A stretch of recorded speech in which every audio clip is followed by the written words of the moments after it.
Hi, now we are going to see surface high speed finishing toolpath.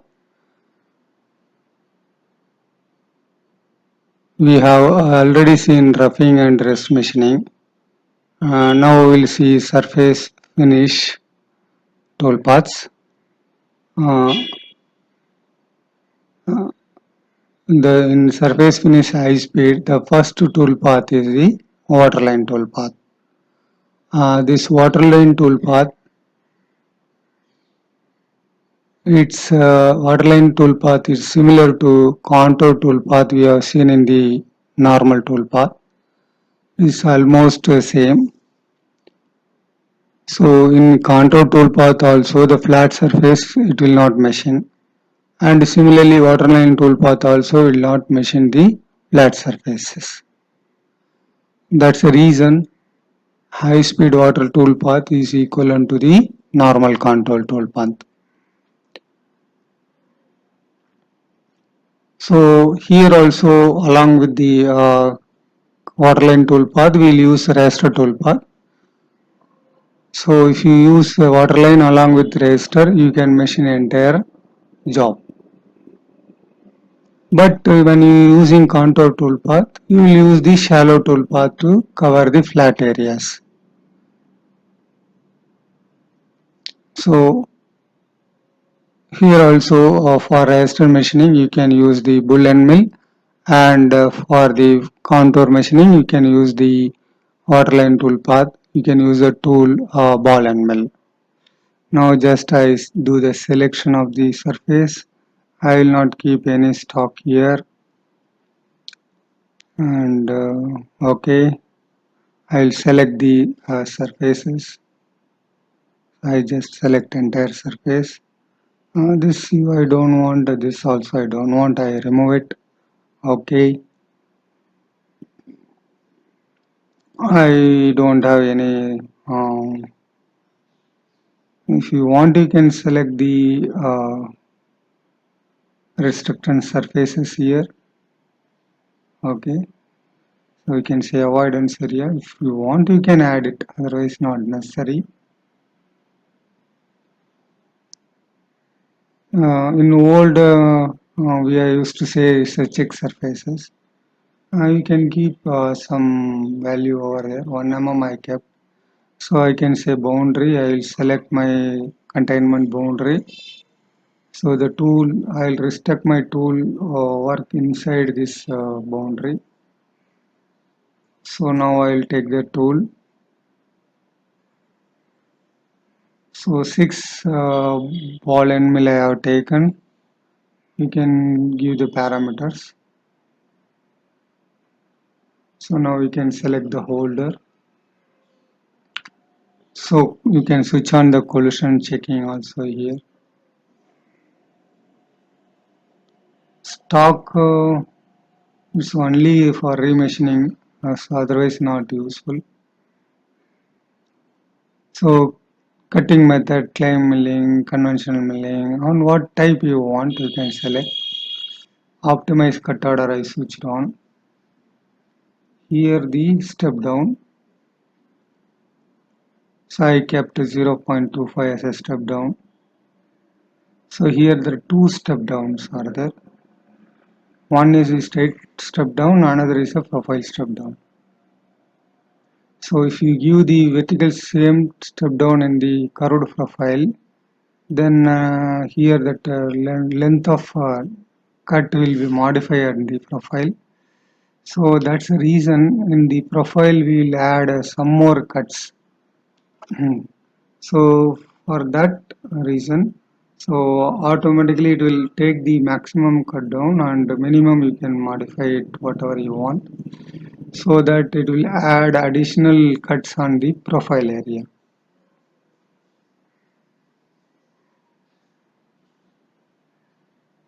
You can modify it as per your requirement.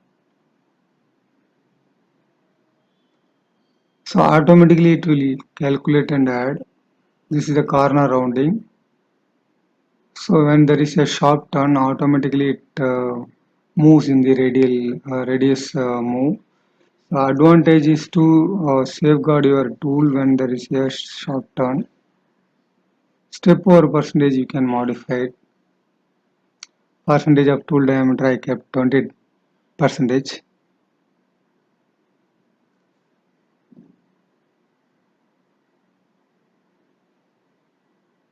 You can give distance also, it's left to you, or percentage of tool diameter also you can give. So distance means I will keep 0.25. We have given now. Now transition. So one depth to another depth, how the tool has to move. That's a transition. From so angle you can give. Add depth if you want, you can add, otherwise no.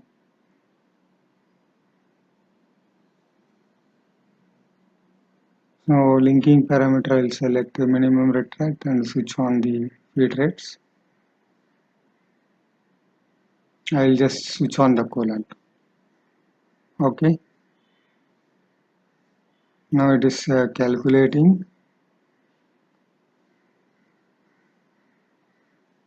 So it has done the go check, that's a message it is giving.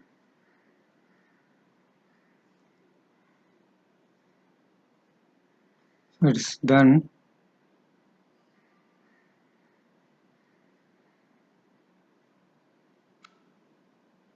You can able to see now. On the top you can see it has not machined properly here.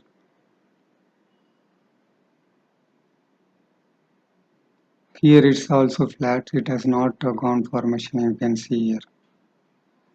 So only on the profile and vertical surfaces it has machined very nicely. This is the waterline tool path. It is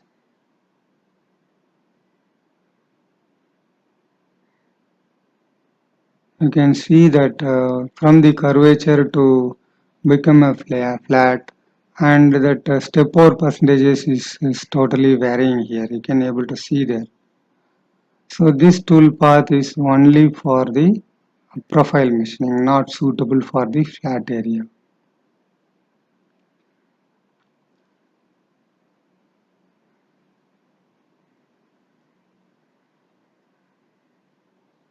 Just we'll see in the back plot how it is machining method.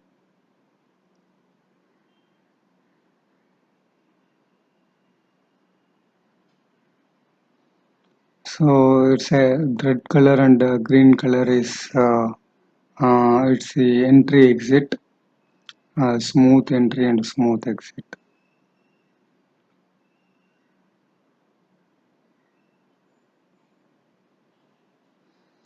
So this is the waterline tool path. It's look like similar to the contour tool path.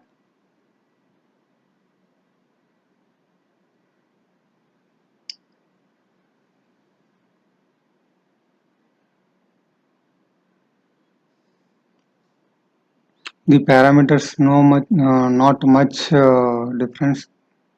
You can change the cutting method instead of one way to zigzag. You can change the step down on depth of cut. So all other things are same. So if you use zigzag, then entry exit may you can see there is a change here.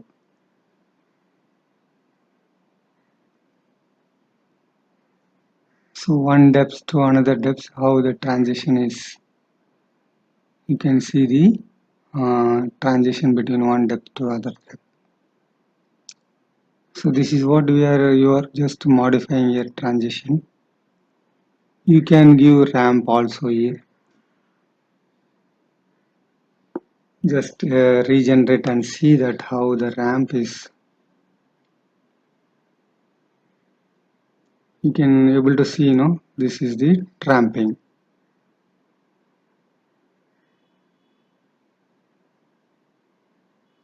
So this is the ramp entry. Okay. You can give straight line also, but it creates one mark, cutter mark, After machining, you can see one straight line you can able to see there. So you can see the transition here as a straight line.